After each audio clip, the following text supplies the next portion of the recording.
Olá, pessoal do canal Diálogo por Cristo. Estamos aqui muito felizes hoje. Estamos gravando aqui, né, para poder publicar na Páscoa o nosso programa especial de Páscoa. E ele é especial porque eu estou recebendo aqui, não sei como devo chamar, dom, bispo, ou posso chamar do jeito que a gente está acostumado, padre, como padre mesmo? Sim. Então, a gente gosta de chamar o bispo Norbert Foster, que é bispo de Ji-Paraná, até pouco tempo atrás, pároco aqui da nossa comunidade, São Paulo Apóstolo, comunidade que eu faço parte, e nós gostamos de chamar ele de Padre Norberto, que foi carinhosamente como a gente se conheceu e convivemos, a gente tivemos uma convivência de 1 ano. E é uma honra aqui para o nosso canal, estar recebendo uma pessoa tão boa, né, que está dedicando aí o tempo dele para poder fazer esse programa especial de Páscoa com a gente. Muito obrigado, Padre Norberto, a gente fica muito feliz. E aí eu queria aproveitar agora para pedir para o senhor se apresentar aí para o pessoal que assiste o nosso canal. A maioria já te conhece, com certeza, mas tem aqueles que não conhecem, né? E falar um pouquinho de como está aí a sua missão em Ji-Paraná, né? Que o senhor está aí há pouco tempo como bispo, né? Quais são os desafios, quais são as missões, como está a sua missão aí, para a gente poder entrar no nosso assunto aí da campanha da fraternidade. Muito obrigado, Padre Norberto. Então, eu sou Norberto, como você sabe, até início do ano passado, eu estava trabalhando em Humaitá do Amazonas durante 7 anos, 3 anos na Catedral, 4 anos na Missão Ribeirinha. Fui chamado de volta para São Paulo, e aí, depois de poucos meses, já no fim do ano, recebi o chamado do Papa Francisco para ser bispo de Ji-Paraná. Quis pensar 2 dias e aceitei, porque por meus confrades que estão trabalhando aqui, missionários serbitas, eu conheci a diocese. Ela tem uma história muito bonita, de mais do que 1000 comunidades de base, a maioria comunidades de base rurais, um engajamento de leigos muito fortes, e então eu assumi realmente com bom gosto.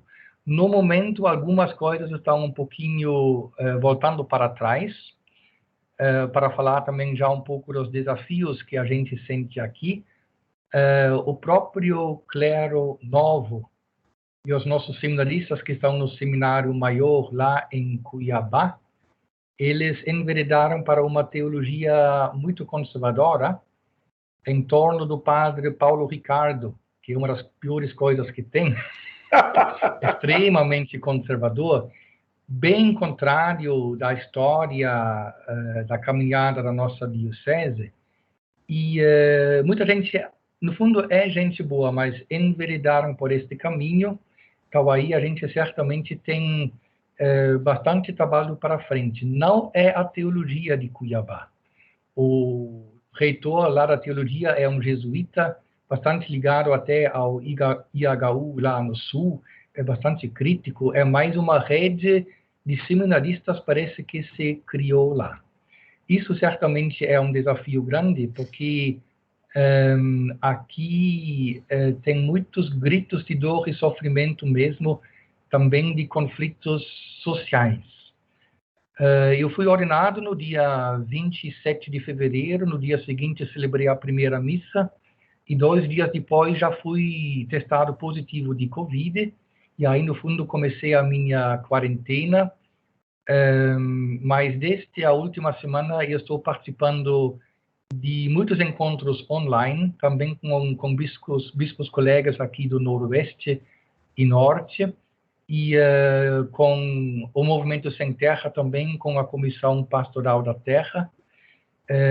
Nesses dias surgiu um conflito no município que faz parte da nossa diocese, de Vilhena, porque além dos grupos do MST que conquistaram muitos assentamentos aqui, pequenos agricultores familiares que plantam de maneira orgânica, é uma coisa muito bonita. Tem grupos também que se chama Liga Camponesa, que parecem ser a mesma coisa, mas no fundo invadem até fazendas onde os sem terra já estão assentadas para queimar tudo, para que o Estado retome a posse e depois dê a grandes fazendeiros. Então, e eles recebem depois um dinheiro do grande fazendeiro. Parece ser movimento sem terra, mas no fundo é o contrário, aumentando a injustiça e o sofrimento dos pequenos agricultores do campo, que neste tempo de Covid realmente aumentou muito também. Tem muita gente à beira da sua existência no momento. E alguns padres, apesar de virem de famílias assim, não querem enxergar isso. Tem uma cabeça mais de grandes fazendeiros. Isso eu já tinha visto no chamado 180 em Humaitá. Eles não eram aquela agricultura familiar, orgânica, sem agrotóxicos, mas eles tinham 10, 15 vacas, de repente, que deram tanto leite que o pai e a mãe não conseguiram mais tirar. Então, eles não tinham como pagar um funcionário. Um filho, uma filha tinham que ajudar.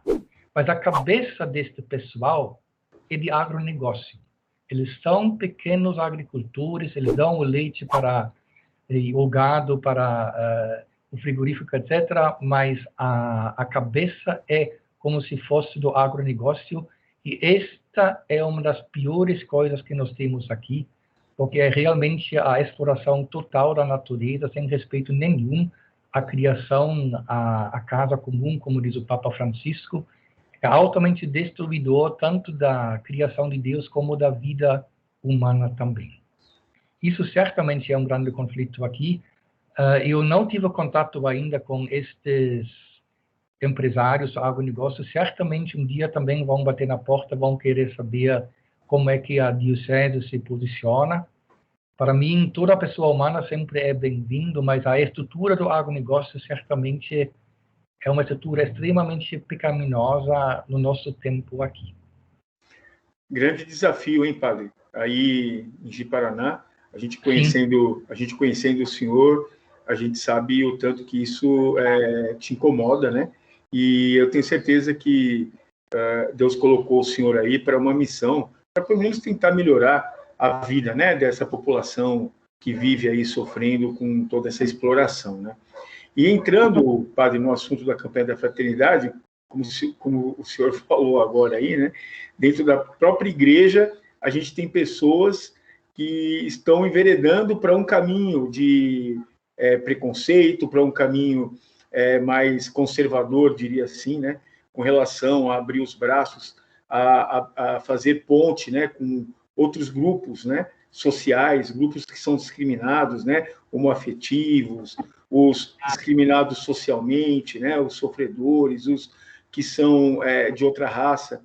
E a campanha da fraternidade, né, o senhor sabe bem disso, né, está trazendo à luz a questão da fraternidade e do diálogo e do compromisso de amor que o cristão deve ter com todos, né, dizendo que Cristo é a nossa paz, né. Até num cenário desse que o senhor está vivendo hoje aí, padre. Cristo é a nossa paz, fraternidade, diálogo e compromisso de amor. Como cristão, não só o católico, mas o cristão de uma maneira geral, pode ou deve se comprometer com isso nesse cenário que nós temos hoje de polarização política, social, discriminação. É um passo importante da igreja? Como o senhor nos descreve ou nos encaminha para isso? É um passo muito importante da igreja e eu acredito que cada um tem que dar estes passos de diálogo, de solidariedade, de amor, da paz que é o Senhor Jesus Cristo, a partir da realidade em que vive. Para mim mesmo, este tempo aqui também do Covid agora, em que eu tinha mais tempo um pouco também de leitura, de reflexão, eu acredito você participou da minha ordenação via mídia social, e você viu que no fim da celebração, o que no fundo foi o gesto mais ecumênico, interreligioso, como 2 indígenas colocaram um cocau na minha cabeça. Sim. Então, eu pensei também, não adianta nada um gesto assim, se depois a gente realmente como pastor desta diocese, vive esta fraternidade e solidariedade dentro da nossa realidade aqui. Então, eu comecei a ler alguns livros de líderes indígenas. No fundo, para mim, como bispo, nós temos a nossa oração da manhã, as nossas vésperas, e também uma oração de leituras, normalmente leituras eclesiais. Nestas semanas, eu mudei as leituras eclesiais por leituras de líderes e pensadores indígenas. O Davi Copavana, do Yanomami, que você certamente sabe, A Queda do Céu, um livro de 900 e tantas páginas. Espero que eu consiga terminá-lo, mas ele, no fundo, ele mostra toda uma filosofia completa, praticamente, e teologia indígena.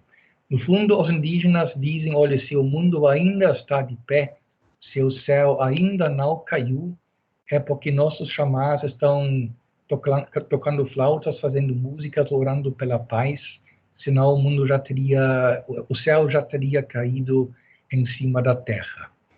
Ele é o Ailton Krenak, que você certamente já ouviu falar, que escreveu um lindo livro sobre como adiar, o que fazer para adiar o fim do mundo, e outros livros, e um livro de Daniel Mandukuru.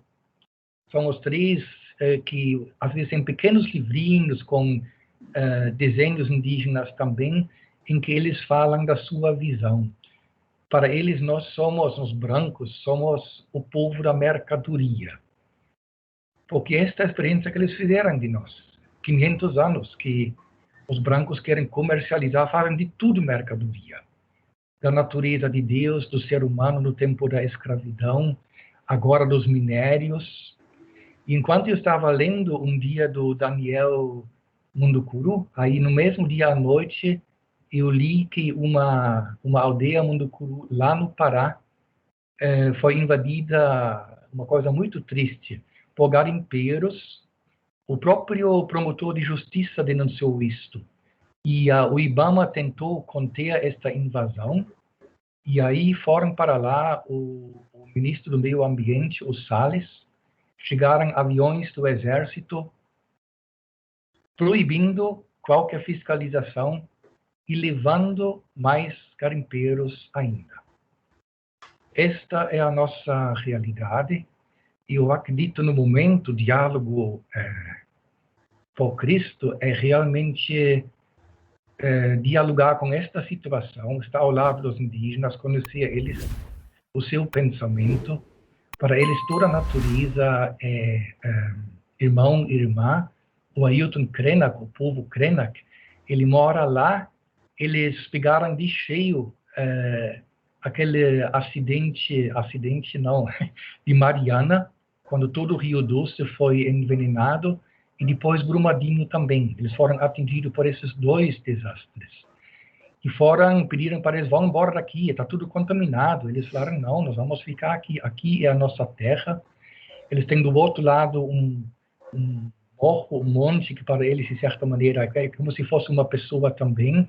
Ele vai dizer, não, nós vamos ficar aqui. O deserto não é para fugir do deserto. Na Bíblia também o povo de Deus não fugiu do deserto. O deserto é para a gente atravessar e chegar ao outro lado para celebrar a vida. E é isto que nós vamos fazer. Aí, pouco depois, estava lendo esse livro do Daniel Mandukuru, aí eu li na página do Instituto Socioambiental que também as mulheres Mandukuru são muito profetisas, muito ativas. Eu li isso, fiquei muito feliz. E no dia seguinte, a gente lê que o espaço das mulheres Mandukuru lá, naquele mesmo município, foi invadido e tudo destruído. Como se alguém tivesse lido aquele artigo da página do Instituto Socioambiental. Ah, é isso? Então vamos lá para destruir. Então eu penso aí no fundo, o ver aquilo que está acontecendo. E até hoje de manhã tivemos uma reunião com bispos da CNMB em preparação da Assembleia. a análise da conjuntura vai ser tudo em torno do Covid, o que está certo, é bom, mas a gente tem que saber, enquanto todos os olhos se dirigem para o Covid, a boiada está passando lá nas terras indígenas, lá onde tem minério, destruindo a maneira de viver dos povos indígenas. No fundo, os próprios indígenas dizem, olha, nós já enfrentamos a máquina de morte faz 500 anos. E nós vamos enfrentar esta máquina da morte também. Nós nos preocupamos mais com os brancos. Eles estão destruindo as suas próprias vidas. Neste sentido também, é claro que não é a partir de Jesus Cristo, mas a visão que eles têm do cosmos, de um Deus que nos chamou para cuidar da sua criação, sim, plantar, colher, tirar o que é preciso, mas não mais do que isso, deixar a criação de Deus viver junto conosco e nós conviver com ela.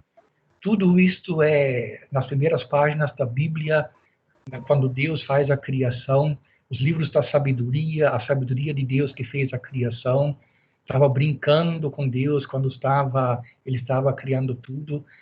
Isto é muito parecido, e esta sabedoria nós devemos partilhar. Não é só para ir lá e evangelizar, é também beber da sabedoria secular milenar que eles têm. Eu penso que isto é também realmente este diálogo religioso, e para nós cristãos, realmente Cristo é a nossa paz, e Ele sempre está ao lado da pessoa que está sofrendo injustiça, que está sendo crucificado. Então, isso significa, neste momento, também estar ao lado dos indígenas. Nós vimos hoje de manhã a programação da Assembleia da CNBB. O último ponto é os cultos afro-brasileiros, as religiões afro-brasileiras, mas os indígenas não constaram.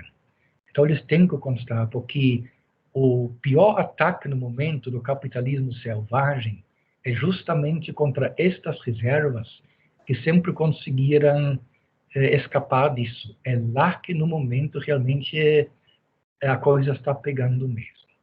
Então, eu vivi este tempo da campanha da fraternidade neste sentido, sempre sentindo um pouco dor. Tipo, hoje de manhã, o nosso Mir, um cara muito bom, ele foi levar algumas placas de energia solar para uma aldeia indígena.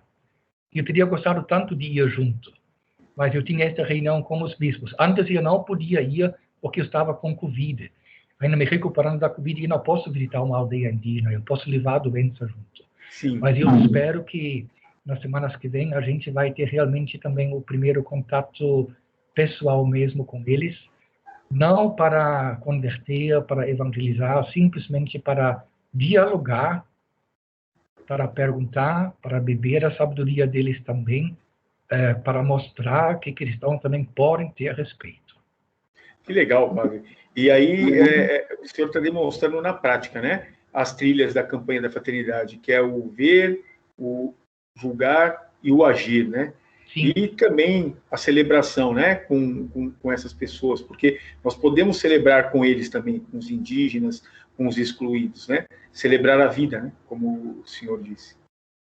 Até agora, os indígenas aqui de Ji-Paraná não nos convidaram muito para celebrar. Então, a gente vai na medida em que eles nos convidam. Mas eles vieram na nossa celebração, você os viu lá, sim, você viu também os comentários de contestação depois. Eu fiquei muito feliz. E, de alguma maneira, acho que vamos celebrar assim mesmo, se eu participo, se eles deixarem, de uma celebração como eles fazem. Porque, no fundo, eu acredito, nós estamos olhando, não é um outro Deus, nós estamos... É como se você, na sua casa, você tem várias janelas. E de cada janela você encontra um ângulo diferente. É como olhar para Deus de ângulos diferentes, de janelas diferentes. Mas o Deus da vida é o mesmo Deus. Padre, realmente, assim, essa direção é muito bacana. E eu quero ler uma frase aqui, que foi dita por um conterrâneo alemão, conterrâneo do senhor. Ele disse a seguinte frase: a igreja ficou em silêncio quando deveria ter gritado, porque o sangue dos inocentes clamava aos céus. Você sabe quem disse essa frase? Um conterrâneo do senhor? Mas eu acredito que foi escrito no tempo dos nazistas, talvez. Isso, Foi da Alemanha. Isso mesmo. Foi escrito por Dietrich Bonhoeffer. Bonhoeffer, Dietrich né? Bonhoeffer, sim. Exatamente. Que teve essa luta na época dele contra os nazistas, né? Com uma visão cristã, geralmente já de amor e fraternidade aos que não eram iguais a ele, né? Sim, ele era pastor da igreja confessante, acho que se Isso, dizia no Brasil. de origem luterana. Igreja confessante, sim. É. E aí Ele tem vários livros muito bonitos sobre sim.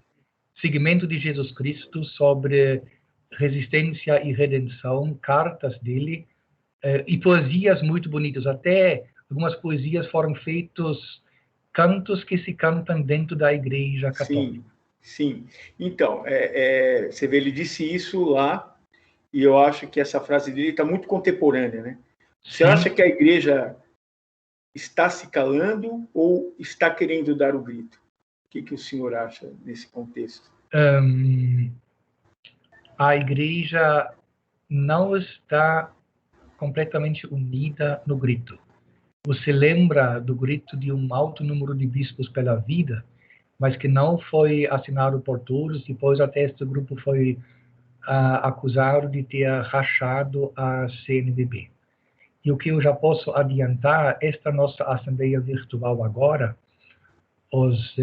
aí eu não vou criticar, simplesmente é assim, os juristas canônicos, do direito canônico da igreja, disseram que nós praticamente não podemos votar nada que não sejam questões pastorais, porque não estando presente, a presença virtual não tem validade jurídica.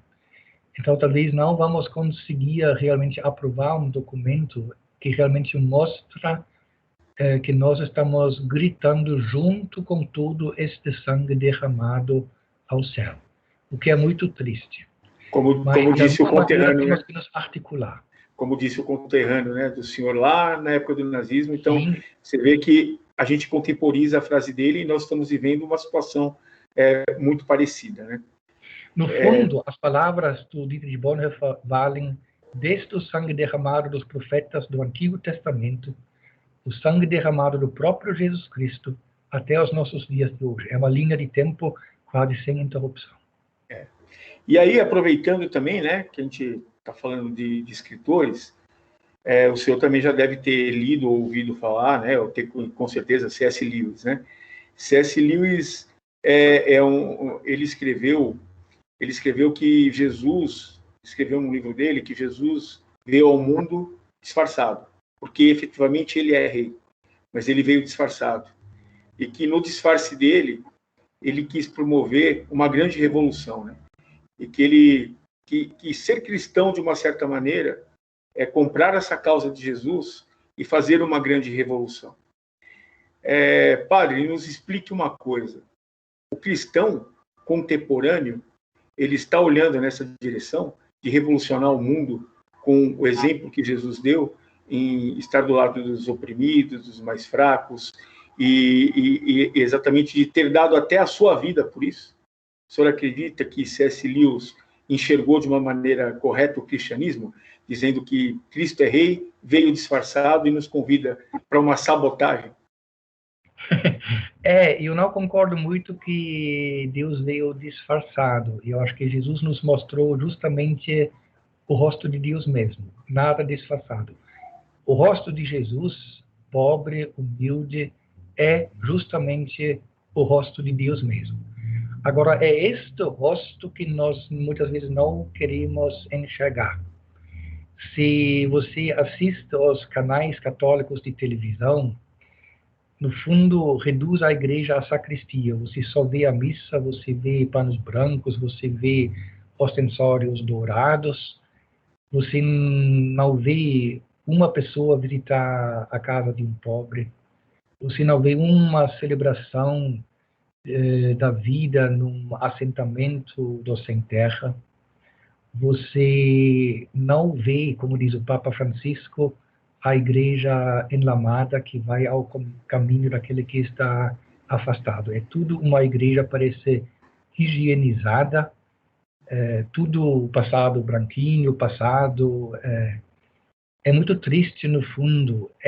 Fica muito longe da pessoa que era Jesus Cristo, e ele nos mostrou do rosto de Deus. Esta igreja não nos mostra o rosto de Deus. Eu fui em casas onde a pessoa me disse com toda alegria: padre, esta aqui já é a terceira missa que estou assistindo hoje, como é bonito. Pelo amor de Deus, Deus não nos chama para assistir a 3 missas ao dia. Uma missa para a gente alimentar o espírito, a alma, mas depois vamos à missão. Nós somos chamados para mexer exatamente com este mundo cheio de injustiça, cheio de sangue derramado dos pobres e inocentes, e nós somos chamados para ir lá, curar feridas e estocar a fonte desta violência que fere tanto. Esta é a nossa missão.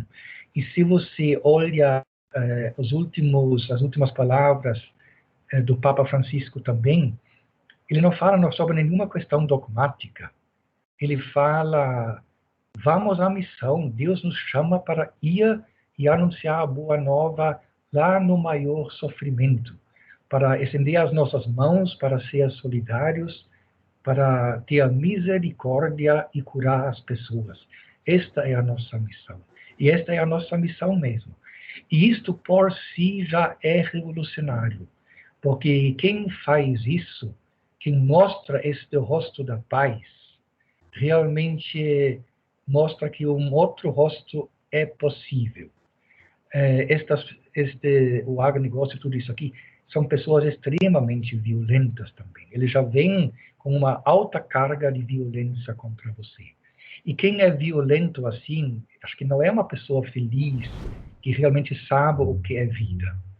Ela mesma é vítima da violência que ela promove também. Ela não é uma pessoa que vive a plenitude de ser a imagem de Deus, deste Deus que é Jesus Cristo, que veio pobre, que veio humilde, mas que veio solidário e nisso encontrou toda a alegria da sua vida. Essa seria a grande conspiração divina, padre. Conspirar contra todo esse sistema que está hoje e demonstrarmos a face amorosa de Jesus e a face amiga de Jesus?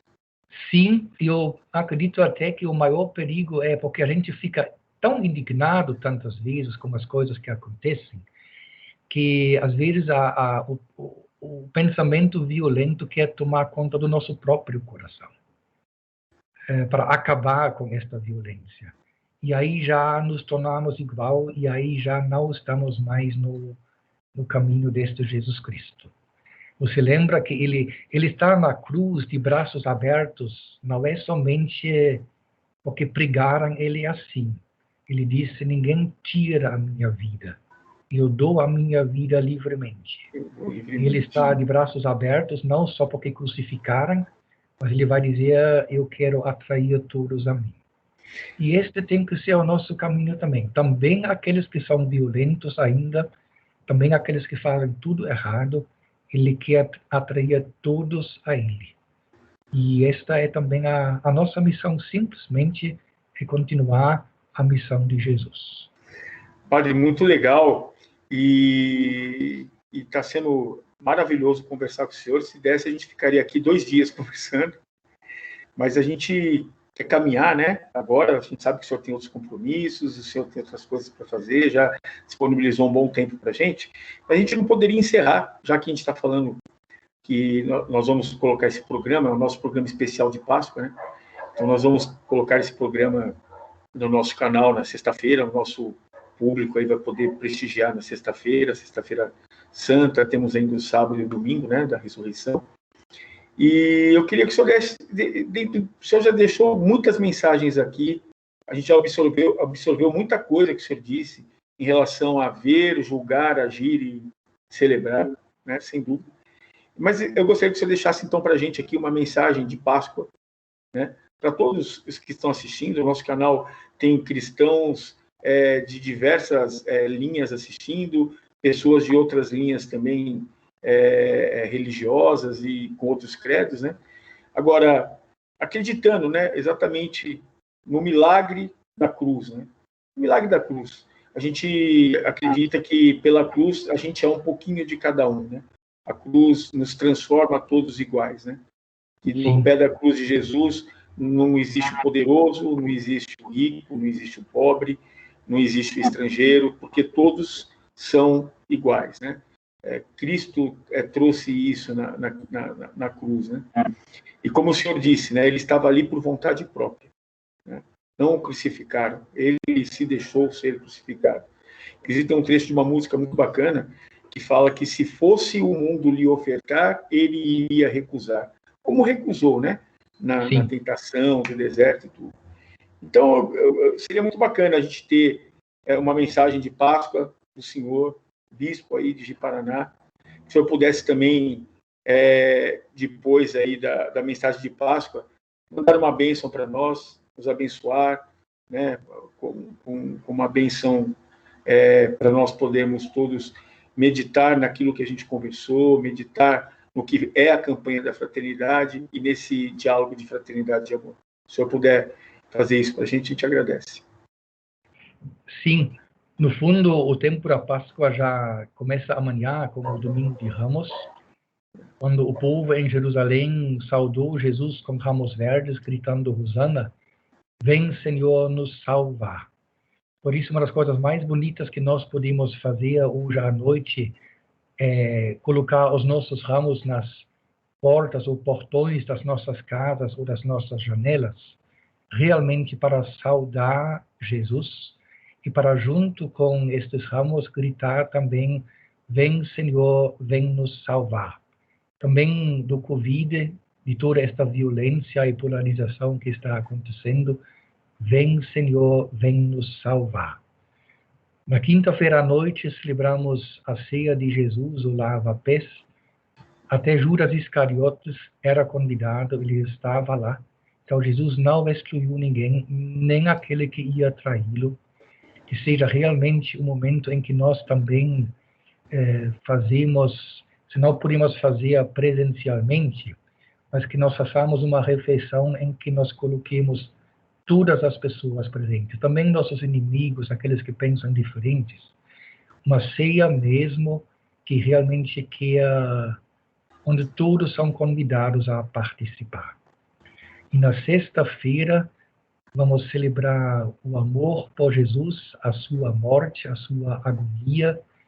Certamente vamos lembrar a agonia de tantas famílias que nós conhecemos pessoalmente, que perderam pessoas muito queridas nesses dias pela Covid, mas também povos que estão na agonia, como os povos indígenas lá no Pará, realmente sofrendo uma máquina de morte contra a sua cultura, contra seu jeito de ser e de viver.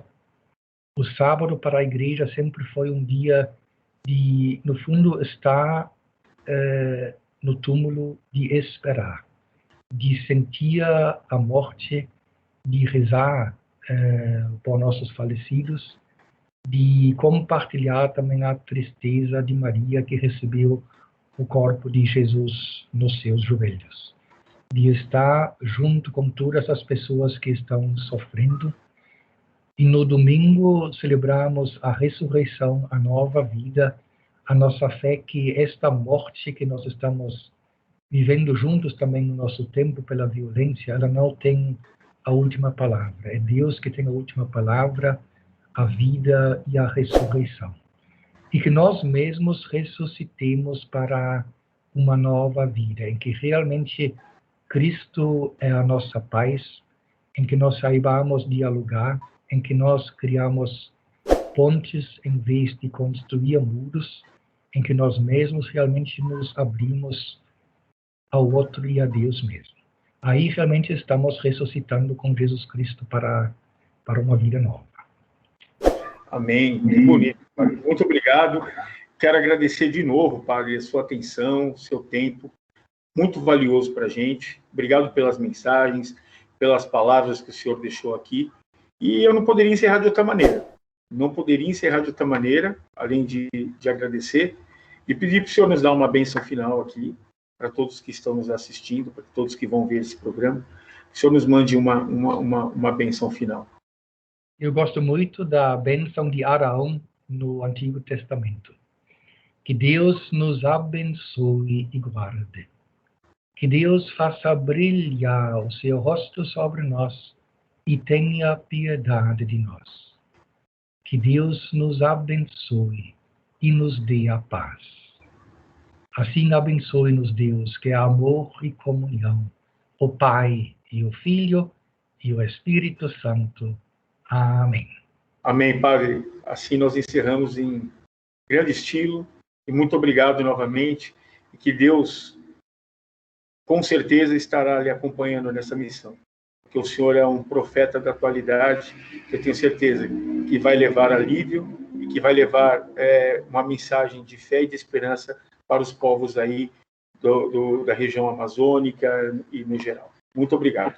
Muito obrigado, Fritz, por esses minutos, por esse diálogo. Foi muito, muito bom. Que Deus abençoe mesmo. Amém. Amém. Tchau, tchau. Tudo de bom. No meu brasão, o elemento básico está embaixo. São 3 dançando em cima das águas. É a Santíssima Trindade dançando a dança do amor, a dança circular, convidando a todos nós a entrar nesta dança também. Lembra até um pouco as primeiras palavras da Bíblia, que o Espírito de Deus estava sobre as águas no momento do caos, para criar o cosmos. Talvez podemos entender a missão não tanto como converter o outro, mas falar deste Deus que quer a dança da vida, do amor, e que nos convida a entrar nesta dança, nesta ciranda também. Em cima à esquerda tem a cena quando o indígena leva o bispo até a imagem de Nossa Senhora de Guadalupe.